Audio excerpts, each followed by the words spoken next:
We also are not scared to fire owners that aren't okay with this. We've cleaned out quite a few in the last few years for different reasons. But growth to us isn't necessarily a number. It's about your profits, about your efficiencies. Are your employees happy? There are other ways to grow your company and be successful than simply saying, I have 1,000 doors or 2,000 doors. Because a lot of times, more doors brings more headaches and more employees and all that come with that. Welcome to the Property Management Success Podcast, where we interview leaders in the industry to uncover the secrets to profitability, efficiency, and achieving true freedom, whether it's your time, money, or lifestyle. I'm your host, Tony Klein, and I'm here to help you build a wildly successful property management business. Let's get to it. Welcome back to another episode of the Property Management Success Podcast. Today, I'm super excited to have Melissa Sharone on with us. Melissa is the president of First Rate Property Management out in Boise, Idaho, and a past president of the National Association of Residential Property Managers, or NARPM. Melissa, welcome. Thanks for having me, Tony. Yeah, absolutely. I'm excited to have you on. I know we've known each other for a long time, and we've both taken some unique and interesting paths to get where we are. And so I'd kind of like to give the audience an opportunity to get to know you a little bit. So if we could talk about you entering property management and then where you are now, size of your company, just so they have some context of the discussion that we're about to have. Sure. I love sharing my story. I think it's a unique one. And I continue to share it, not to say, look where I've come, but to give hope to those people that have been once in my shoes. I started in 2010, just working for First Rate Property Management here in Boise, Idaho. At the time, Tony Drost owned it, which I'm sure a lot of you are familiar with that name. I was a showing agent. I showed properties, came into work every day, did my job. I was that always asking why person that maybe a lot of the office didn't like, but Tony loved it, and just slowly worked my way up in the company. And my husband and I had an opportunity to take over First Rate for Tony back in 2021. So in May, we have owned it for 4 years. So a really different, unique journey. Something that I never imagined myself doing, but it's been a blessing in so many ways for me personally and professionally, and my family and my husband and all of the above. And we are continuing on the successes that he started, but putting our own unique twist in our business. Husband and wife team brings its own challenges some days, but for the most part, it works really well for us. We manage about 1,100 doors here in the Boise area, so we're fairly large. We also run an in-house maintenance team, and we look to grow in the right areas. And when I say that, we don't just look to grow. It's got to be the right fit, the right opportunity, and so we're good about what areas can we do that in that makes sense for us. So that's a little bit about my history and where I'm at. I'm also a big part of NARPM, just got done serving as president. Have enjoyed that ride as well and all that it's done for me. I want to get into the process or the transaction that you did where you took over the company, but you mentioned something that I want to dig into first, and then we'll circle back around that. You mentioned that you want to grow, and you want to grow in the right way, and you want to make sure that the people are a good fit. One of the things that I talk about a lot in our coaching program is really identifying what I'll call the target client profile, and identifying the type of property, the location, the type of owner, just really getting clear on who your company is built to serve, and then getting clear on the messaging and the pain points that you need to communicate to attract those people. I'd love to get your insights on what you mean by it's a good fit. How do you guys determine whether it's a good fit or not? So we're pretty picky. We've been allowed to be picky because of how the company was started and set up. We are really geared towards, I would say, investor mindset more than an accidental landlord or a single family. And in fact, our portfolio is probably 75% multifamily. And when I say multi, I mean small multi. We're not managing anything over 65 units in one space, no on-site management or anything like that. And we have a unique perspective, which can be a good and a bad, of 1,100 doors, but only about 300 owners. So we're servicing clients that have larger portfolios and continue to grow. We pride ourselves on being the expert in this area. And we're process driven and also departmentalized, which is not as common, I wouldn't say, in our market as I see, other PMs that we talk to at NARPM or people trying to go to the hybrid or the pod style. We've always been that way. We've believed in the system of efficiency and getting the job done well. And so the client has to, the right fit for us, back to your question, is they've got to fit in with our model. So they have to be okay with, they're not going to talk to just one person their entire time where they have a rental, right? We have experts in accounting, we have experts in leasing, and experts in maintenance. And while we have a management team that oversees that for an owner to reach out to if they do need to talk to one person, but we're very communication focused. And so we don't find our owners reaching out to us very often because we're giving them the opportunities to reply and they know who to reply to. So the right fit for us is somebody who views us as the expert, allows us to be the professional, fits within the process-driven system that we have, and is hands-off.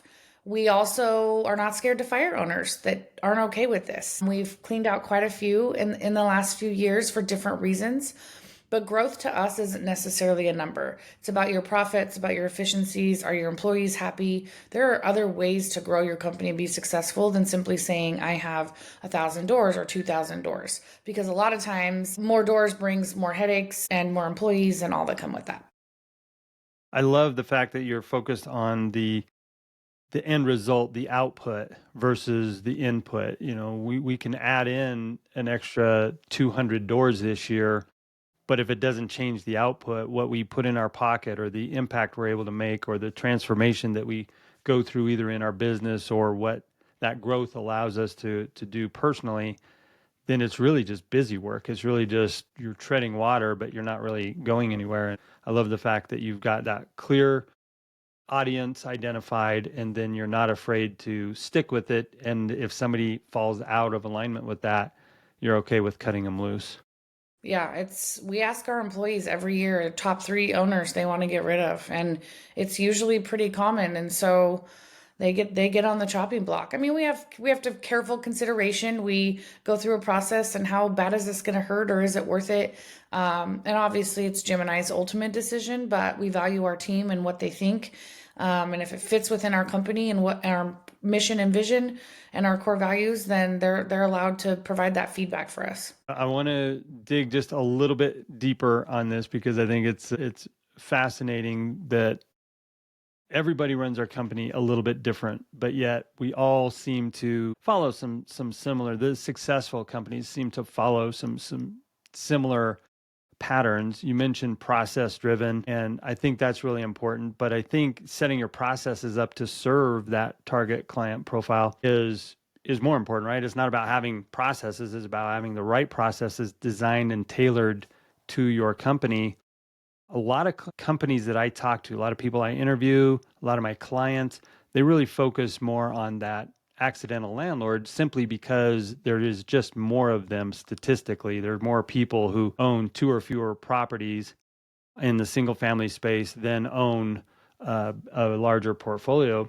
And I'm interested to get the insight from you, what you believe the differences in being investor minded focused versus dealing with the issues from somebody that used to live in a property. They know the neighbors. Can you really put a good tenant in there? Because I don't want my neighbors calling me. I don't want people parking in front of my neighbor's house and going to my property. Like they're just all the little emotional issues.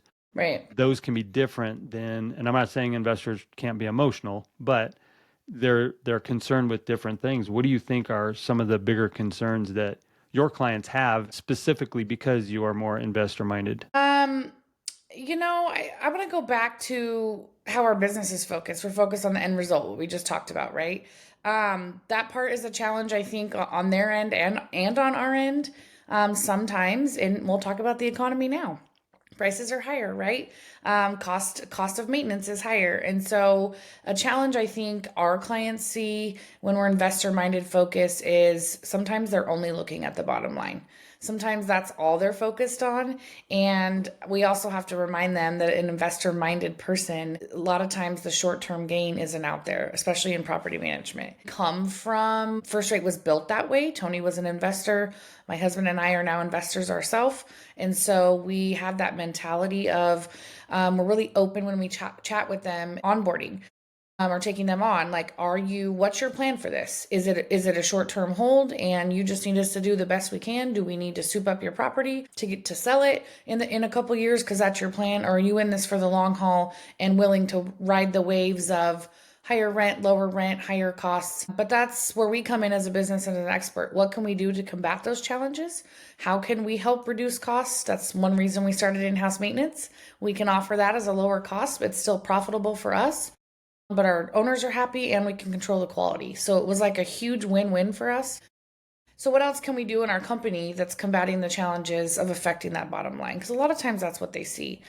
And sometimes it's just a matter of, this is the market.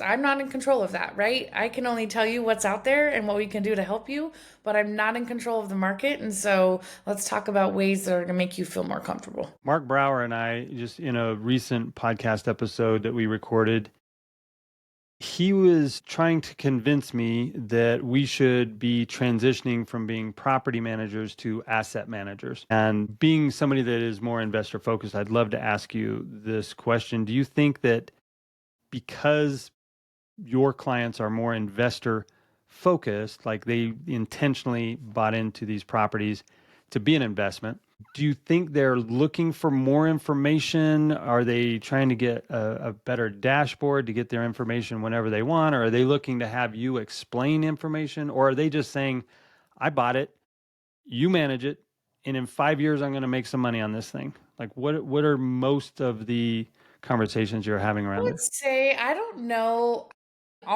With my clientele and our market, I would say they're not necessarily looking for us to give them more information. Now, I say that lightly because if there is an end game and we're coming upon the end game and they're old enough to sell their properties and retire, or we have, for instance, a lot of kids that are taking over their parents' portfolios that we've had 30 years, right? Hmm. They may be looking for a little bit more because they don't understand what it's done all these years. However, if they were to come to us and say, I need to sell, or I need to do this, or we need to get an update plan, whatever, we're happy to assist in that. But to me, that is a lot of our I don't know. I'm not a big asset manager fan either. So I'm on your side because I feel like property management, regardless, is still a relationship business. And they wouldn't have any of these assets if we didn't take care of tenants in the proper way or vendors in the proper way. And with an asset manager mindset, I don't believe you can deliver the customer service to all three of your clients when you're only thinking about the bottom line. Right. So I think it's a healthy balance and I think both is needed. And I think when you find that and provide a touch of information that may be helpful, market updates or trends you're seeing or a new service you're willing to offer to help them, that's enough, at least in my experience, to be considered helping them with their asset, but not being an asset manager. Well, I appreciate your insight because you are definitely more focused on the investor set than I was. So even though I have my opinion in it, it doesn't hold as much weight as yours. So I appreciate that feedback. Okay, let's circle back around now and talk about the transition. I remember when you were looking at buying the business from Tony, and we had a few texts or Facebook messages, I can't remember, but back and forth. We may even had a phone call or two. Mm. Some of the stickiness of it, and just I think there were some complications in it, and so help the audience understand. Did we buy the business or did we buy the business assets? Did you take on all previous liability? Just kind of walk us through Yeah. what that looked like at the time, because there are a lot of people out there that are like, I would love to grow through acquisition. So Mhm. whether they already have a business or they are looking to get into the industry to buy a business, I'd love to give them some insights so that they can skip over some of the things that tripped you up. Yeah. So I think our story serves a couple purposes. I also love sharing it because I think it's a really good exit strategy for people out there that want to keep it going but want to be done. If you have a trusted person, like this is a very viable option that people I think just don't take into consideration. It's got to be well thought out. It's got to be a long term. I mean, this didn't just happen overnight, right? It was a 4 year in the making. I had randomly heard the story about Melissa Prandy, who's a NARPM member who in the same shoes as me.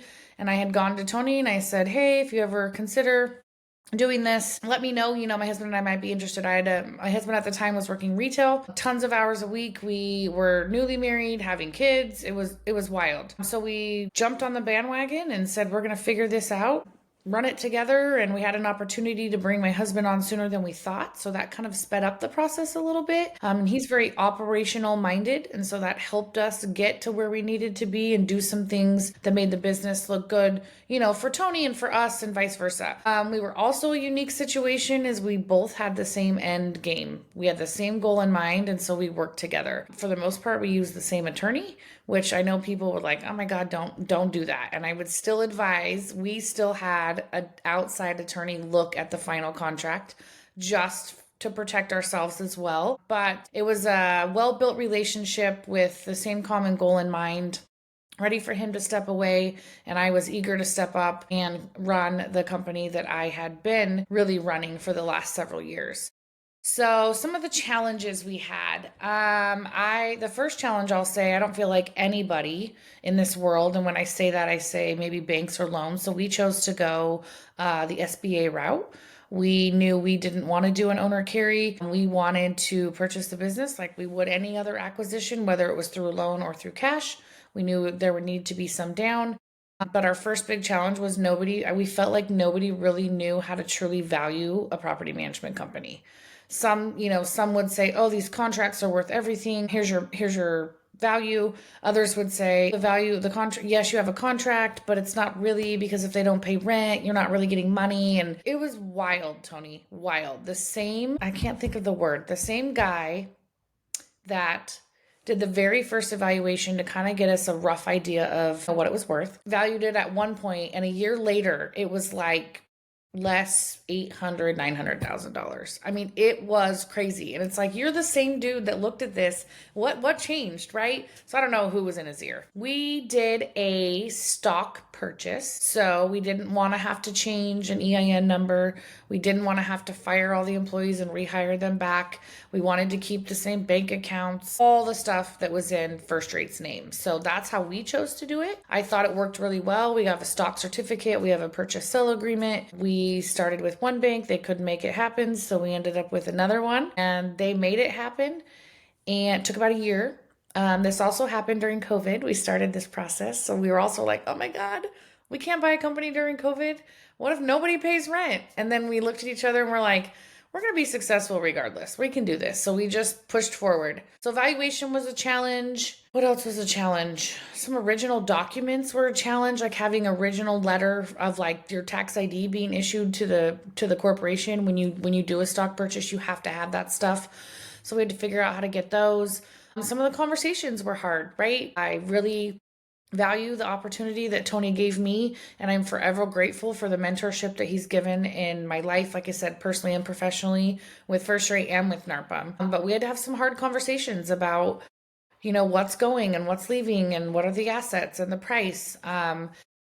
We also were in a unique position where we worked it out prior to me selling, where I was able to get some equity. I was not willing, I shouldn't say not willing. It was really hard for someone in my position to continue to build the company, knowing that I was going to pay for my own work. So, but he was really fair and offered that. So that was deducted from the overall sell price. I'm trying to think what other challenges we had.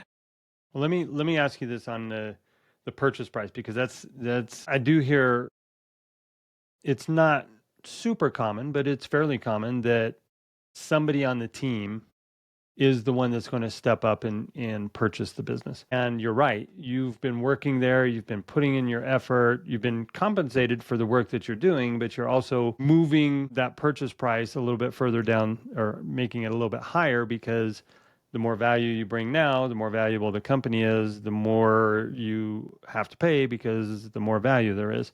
So tell me about the conversations. Was it easy to come up with that final price? I know you had multiple valuations, but was it easy to come up with that price, or did it create any friction between you and Tony, where obviously he wants to maximize his return on the asset that he's selling, and you want to be able to make sure that you can pay the price but still continue to carry on? It's not just about purchasing it, but it's about keeping it alive after you bring it into your portfolio, and then also being able to cash flow it and not run out of money or need to do something personally on the side because you're not making any money. So how did those conversations go? So it wasn't hard for us. We knew before we even entered in the value, like I said, the start when we started the whole equity. I got a little bit of a profit share, because we originally started talking. We were talking about maybe I'll just let her buy 20% or 30%, and that just came with a whole slew of issues that I think we both agreed on. That was really messy.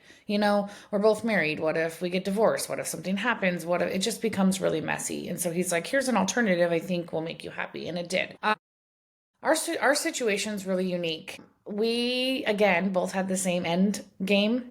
He was not looking for the very top dollar because that wasn't his end game. Had that been the case, he would have sold to somebody that would have paid the very top dollar, right? I was a solution for him to be able to get what he thought was fair to be able to exit this company. And mind you, he does real estate too. So they fed each other. And I was looking to purchase something, but it had to be enough for me to understand that it was something valuable. And in his 25 years of hard work was worth something, right? You're not going to get that for free. So I don't feel like our hard conversations were about the purchase price. We were pretty honed in on that from the very beginning because I knew we were getting something really good. Now, don't get me wrong, there's times when you're like, "Oh my God, I can just start my own for free," right? That's just as easy. And we weighed those options. When times got hard, or you're like, "Oh my God, this is taking forever," or you're frustrated because the bank or, whatever came at us that week. But ultimately, we knew this is where we wanted to be. And again, we were working towards the same common goal, and together we got there. So I don't know if you had talked to me during, I would have been this optimistic about it. But I know what was best for both of us, and it's worked out really well. How big is the team now? We have 25 employees, and that includes our maintenance techs. So really, we have four of them. So there's 21 of us, including Jim and I. So 19 people servicing our company. We have one, two, three, four remotes. One is stateside, the other out of the United States. We have one gal who used to work for us and then had to transfer back east because of her husband. And we finally switched over to Rentvine where we were online and could do stuff virtually and hired her back. So it's been amazing. We're again departmentalized. So I have a management team. I have an operations person on my side with an accountant. And my husband has an operations person on his side that runs the maintenance side. And then he has an assistant, or really our strategic operations guy, who takes all of our new crazy ideas and runs with them. He's like the implementer with the help of the rest of us. And so our operations people run their departments, and we give them the freedom for the most part to do what's best for First Rate and find ways to be innovative and different. And even though I'm not very old, they're all younger than me, and they do a far better job with all of this new stuff than I even do. So I want to talk about your team a little bit because we've talked in the past, and you've provided me with some information about you mentioned you're a system driven company and you have your process driven. And there's been a big push in the industry to automate your processes and document your processes. And I talk to a lot of people, whether they reach out to me for coaching or just in casual conversations. They are talking about some challenges they have. And ultimately, it comes down to we've started to automate our processes, or we've started to put our processes into some software, and they get stuck and they either don't follow the process, or the process just doesn't work because they overcomplicate it, or the processes, which is the step by step of what we do, it isn't based on our policies, which is the what we do and why we do it. And for a team that big, I've got to assume that you guys have gone through some challenges but figured it out on the other side. What do you think is most important when you're creating this process or system driven company in putting those together? And then also, how do we train our team on that? Because it's one thing to have a tool, but if the team doesn't know how to use it, then is it really worth doing? right. So we're a combination of both. We have some automation and some tools, aka companies that are helping with some of that. Softwares are catching up with that, things like that. We live and die by our checklists, and a lot of them are online, right? So, but I just use the form checklist because people know. We really believe strongly in our company that success, anybody can do what we do. And with the proper training and the proper processes, if we have for them, they can be successful. Why we love the process driven and why we believe in this is, when there's a hole in the system, every time we ask ourselves, is this a process problem or is this a people problem? So is there a hole somewhere that we need to identify because they didn't, the checklist exactly what we gave them and the mess up still happened? Or are they choosing not to follow the process? So while people think we have 25 employees and that's hard to implement things and process driven, I feel like we are successful because we have the checklist that they need to go by for every single task in our office. We have a 300-page policies and procedures manual that talks about the why and how we do it, and then literally step by step. We actually just got done updating it since we've switched software, and it's been complete just last year. That was our big goal for our company, to get that done, to get their bonuses. But it also allows us to never drop our ball in service, because if I have 4 people out in accounting because they're all sick, anyone should be able to open the page that says, how do I do itemized deposit statement, and here are the exact steps to do it. So while we don't hope that on anybody, we know that with our processes and what we've created, that our level of service will never drop, because anyone should be able to step in and do it. So with a team that big, there does come challenges, because not everybody will take it as seriously as the person sitting next to them. So we play to people's strengths. We try to divide tasks into things that either motivate them or that they like doing within their realm. And if we create processes, we also are really big on inviting them to be a part of creating the process. If you don't like it, tell me what you want to change and why it matters. And when they're a part of that, they have some buy-in, and then they have some ownership, and they take pride in not messing that up going forward. I think that's a really key point that we are in alignment on, and that is people support what they help create. Mm-hmm. And so it's really hard for somebody on the team to turn around and say this process sucks if they were involved in helping define how we go about doing that. And one of the reasons why I separate the policy from process is I say the policies are the rules of the game. They're how we win property management at your company.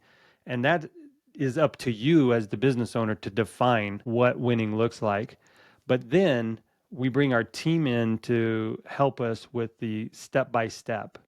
Here's what we want to accomplish. You tell me, you're closest to the front lines. You tell me what we should be doing to adhere to or uphold this policy. And of course, you still have veto power. You still get to Right. make the final decision. We're not just handing it and say, okay, you guys run with it. But it does make a big difference, because I remember there were many times in my business where I'm like, well, somebody would be out and I would fill in or something. And I would assume that we're still doing it the way we did it 3 years ago, but they've found better ways to do it, and they would tweak things. And I would look at, the way I was doing it before, and it was just totally just not the right way. It was so unproductive to do it that way, and they found a better way. And so including them in and making their way a part of the official process, I think, is really smart. We also like it because it sets clear expectations. So they're never guessing what they're supposed to be doing, what's right or what's wrong, because it's right in front of them. And back to that, is it a people problem or a process problem? If they're choosing not to do what's in front of them, that's a they problem. And then that becomes an employee behavioral issue that we deal with. And our company knows we don't put up with that. Like, we've made it very easy for you to do your job. And if you're choosing not to do it, then you might not be a good fit for us. So expectations are really clear. And I like that, because it takes the subjectiveness out of, if we do have to let somebody go, there's clear reasons why, rather than the so-and-so just doesn't like them. I frame it a little bit differently, but we end up in the same spot. So you say, is it a process problem or a people problem? And I frame it as, anytime we're not hitting a KPI or we're not performing the way we should, I look at it as, I'm the business owner. It's ultimately my responsibility to make sure that we deliver the service that I'm committed to delivering. I may have to do it through a different person. And if that person's not doing it, I may have to do it through another different person, but it's still my responsibility. So I look at it as it's either a system problem, meaning I haven't provided them with the right system to do the job. But if we can agree that they have the right system, they have all the tools and resources they need, then I look at, is it a training problem? Have I given them the right system, but I haven't trained them on how to use it properly? And so if they can agree that we've given them the right system and we've given them the right training, then it comes down to, if it's not a system problem and it's not a training problem, then it's a performance problem. And what I like about that is I take ownership of 2/3 of that equation. And so it makes it easy for them to say, look, here's why I'm not able to perform. If we could just tweak this over here, I can hit my KPIs and I can do the things you're asking me for. And so I don't go in whenever we miss a KPI and automatically assume that it's the person, the performance. Now, a lot of times it is, but I always take ownership of the whole flow first. That way they're open with their conversation versus backing them into a corner and making them defensive right out the gate in the conversation. I love that. I love it. We I also want tell to them, we also tell them, while we're on the subject real quick, don't just present problems. Like, don't be a problem presenter, be a problem solver. Don't come ask a question about a process or something that's not going right unless you have a suggested solution. And that helps get that mindset going too. a lot of companies, you mentioned that your company is fairly large statistically compared to most companies in property management. Most companies are smaller than where you're at, but it doesn't matter. In every size company, we're going to have turnover. We're going to have team turnover, right? Not necessarily property churn, but we're going to have people that join the team and get us to a certain place, and then they're not able to carry us any further. They're not able to contribute to the vision of where we go, or they just don't buy into it anymore, whatever. Or they find a better opportunity that better matches their personal goals, and they move on. We need to bring in a new team member. And especially on the smaller size, I see a lot of business owners, they think, I've gone through the interview, I hired somebody, I checked the box, I'm done. Now I'm back to my other thing that I was doing. And onboarding is so important to the success of the company. It 100% makes sense to me why people think they're done when they hire and maybe do a day or the first week's worth of check-ins, and then after that it's kind of like, well, this person's not performing and it's all their fault because they just didn't get it. How do you well, or do you have an issue with onboarding and or turnover, or do you just have the same staff that's just glued in place? Like, tell me a little bit about what that looks like for you. No, so we definitely have issues with turnover, to some degree. We're obviously larger, so we're dealing with more. So the likelihood of me getting 25 rock stars that stick around forever is unlikely, right? Because people that are great at their job want to keep progressing and making more money and doing great things, right? Just as I was in 2010.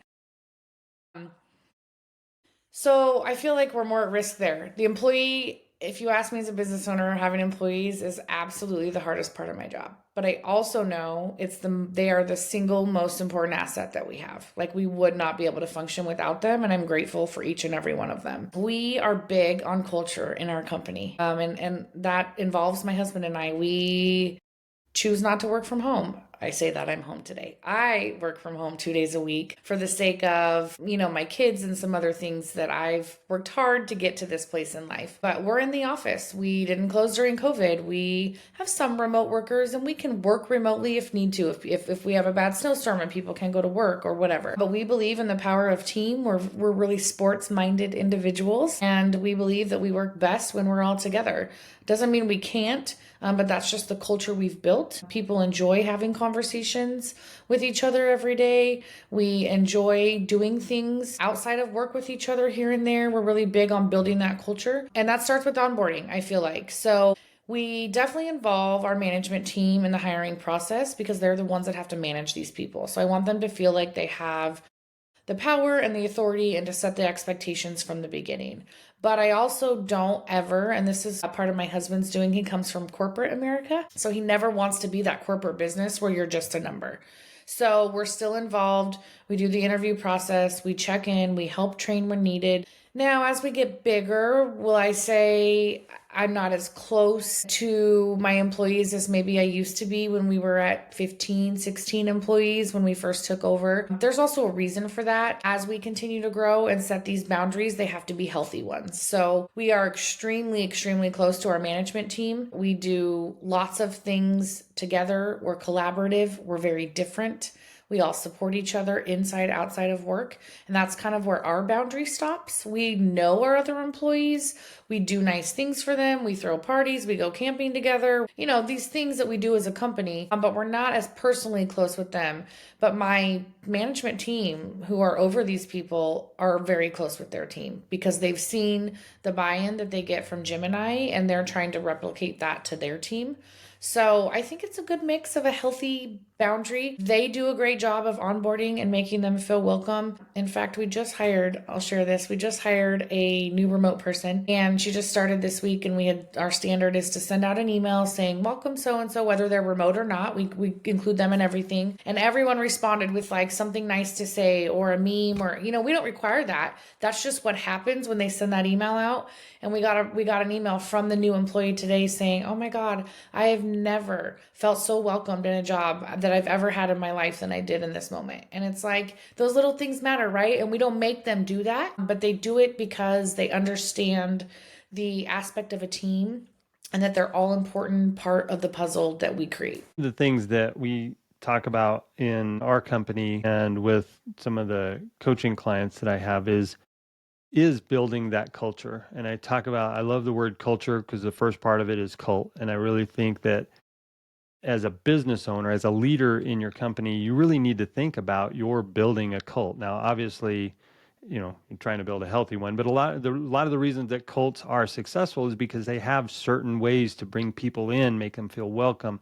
They have certain rituals that they go through. And I think that as we grow, sometimes as business owners, we can get so focused on the spreadsheets that we forget the people aspect of the business. And you mentioned that culture is really important to you. You just gave us a great example of that. What do you think as a leader, now that you've moved into a leadership role where you have what I will call mid-level managers and then there's staff underneath them? What do you think your transition now, your transformation looks like from when you bought the company to where you are now to where you want the company to go? Because I assume that as you grow and step further and further away from the front lines of the business, you're stepping into uncharted territory for yourself. So Right. there can be a little bit of that imposter syndrome. I don't know what I'm doing. Am I leading in the right direction? How are you navigating that with expanding and transforming into the type of business leader that you want to be in, the business you want to have?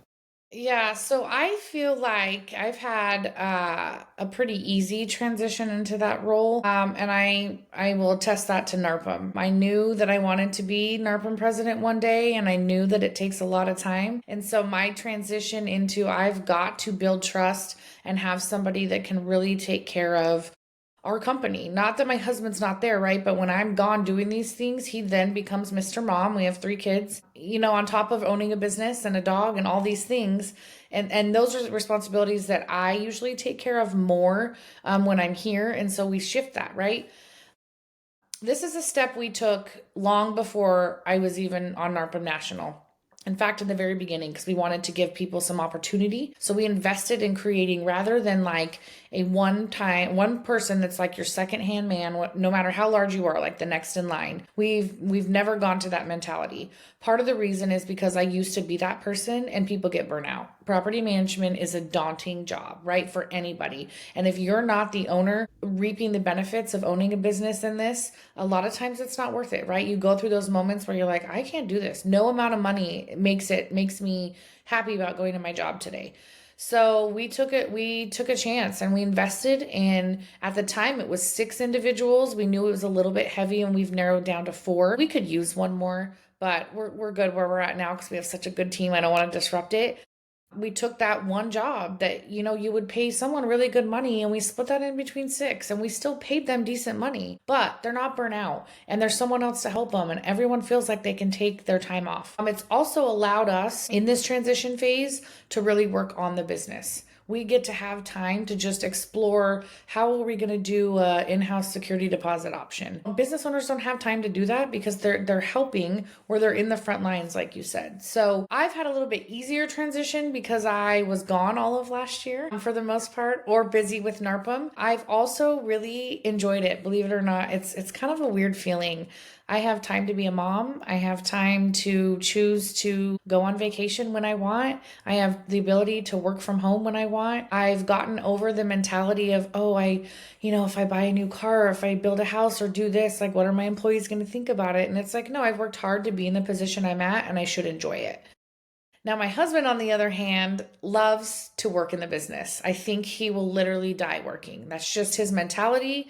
He likes it. He likes numbers. He likes money. All those things. And so, while I don't know that he loves being, and he's not in the front line, but I think he would like to get to a little bit higher level. But I think he also came into it later than me. And so he's really just 8 years into property management where I'm 15. So I think he's still adjusting to what happens. I mean, you see things differently every single day. And he's getting comfortable with, okay, I have to trust the team and I'm doing this and they're going to do their job. And he's very, I say this lightly, like culture, we love our culture, right? But I'm very much the people person of us. That's what I bring in our duo. And he's very the process.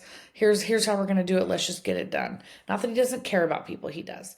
But he likes to work and he likes to see results. And so his transition into leadership, I feel like, is a little bit different. And when he's ready to take that break, hopefully he will, but I've really enjoyed it. I'm actually having to get back into it now that I'm not president a little bit more than I was used to, but I'm enjoying it. My team knows that I'm there for them, and we're always there to help. And if we've always said this, if we have to show a property or go do a turnover or whatever, even as owners of the business, that's what we do. Because if that's what the team needs at the time, then that's what we're willing to do. You mentioned something that made me think of a situation that a lot of my clients, when we coach them out of being in the business and we talk about them becoming the least important person in the day-to-day operations of their business so that they can focus on that strategic, big picture thinking, doing the things that will move the company forward versus going and showing a property to fill in. And I'm not saying that that's not important, but if I'm spending time showing a property that somebody else on my team could do, that means I'm not doing the things that only I can do, which means nobody is doing that, which means I'm actually letting the team down. Because if I'm the only one that can do that big picture thinking and set the course of the company, and I'm not doing it, it just means we're adrift. We're just going wherever. And so we spend a lot of time working with clients to pull them out of the day-to-day and make them so that they don't have a lot of things that they have to do on a regular basis. And some of them experience a little bit of, I would say, depression, identity crisis, because they've been so tied in. Their identity has been, I am my business. I am the face of the company. I am the one that is bringing on new clients or whatever. And all of a sudden, we help them build this team where they are not necessarily needed anymore, and they have to reinvent their purpose and their mission personally of what they are doing, either in the company or using the company as a vehicle to do something bigger and better in their life. I know as you stepped out of being so busy in the business, you almost were able to fill that vacancy with becoming important at NARPM. Mm-hmm. Now that that's gone away, have you experienced any of those same, like, what's my purpose here now? Or have you been able to kind of get right back into it? I'm not experiencing that yet, and I'll tell you why. NARPM is such a hard thing to do, right? I loved every bit of it. I have zero regrets. It was like one of the best years of my life. But it was also really, really draining. And so I'm finally feel like, and here we are, January, right? But it kind of slows down.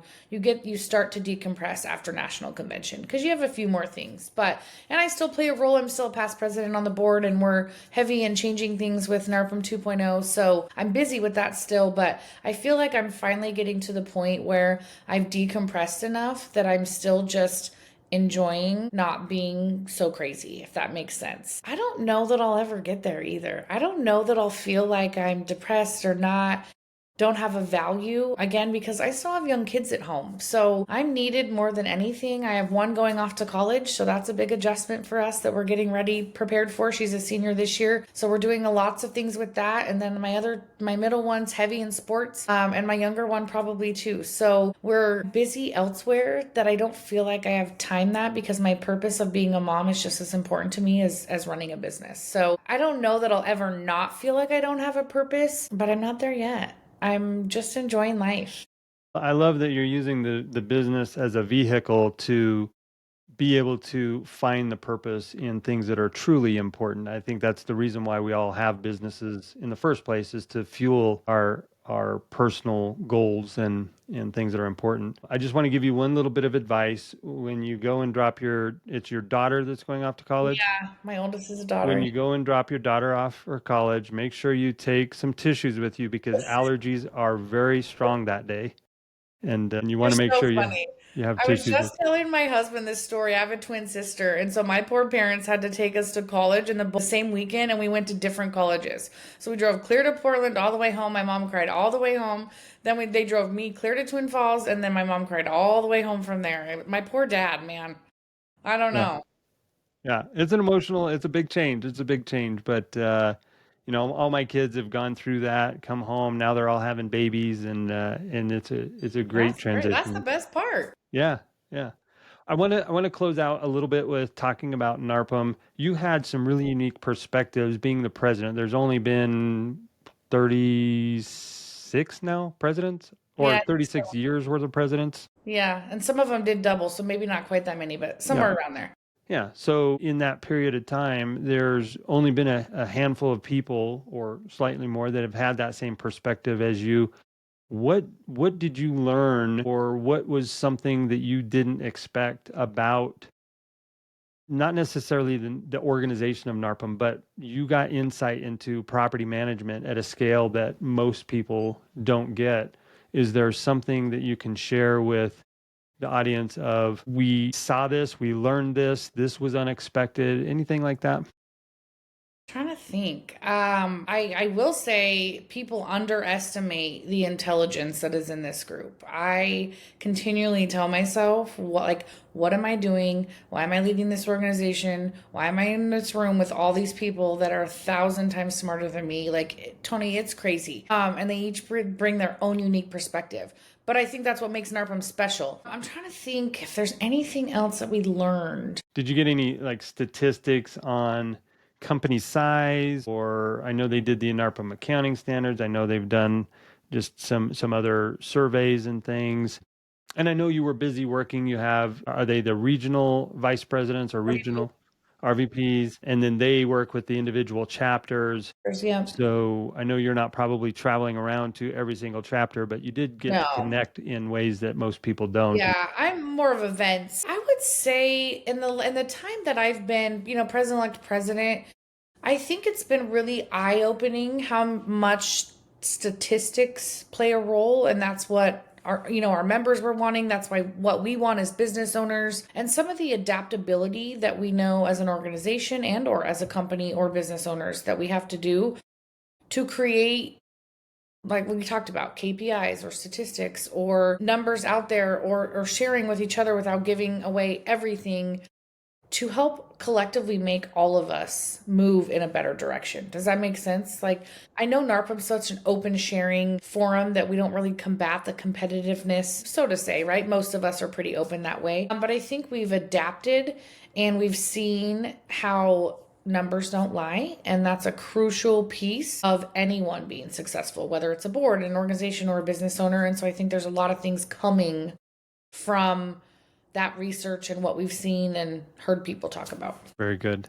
Will we see you at the Broker Owner Conference in Yes, Colorado I will Springs? be there. Like, I All right. can't wait. I know people are like, "What if it snows?" I'm like, "Oh God, you'll all be fine." I was just I love it. down there on Wednesday. I went down there. Pablo Gonzalez from Yeah, Venderu, and we went down there just to kind of scope out the layout. And it's at the Broadmoor. It's a beautiful hotel. It's a that's what I historic hear. hotel It's amazing. built in the 1890s. Ugh, God, I can't wait. Beautiful hotel, lake there, right there in the middle of the grounds.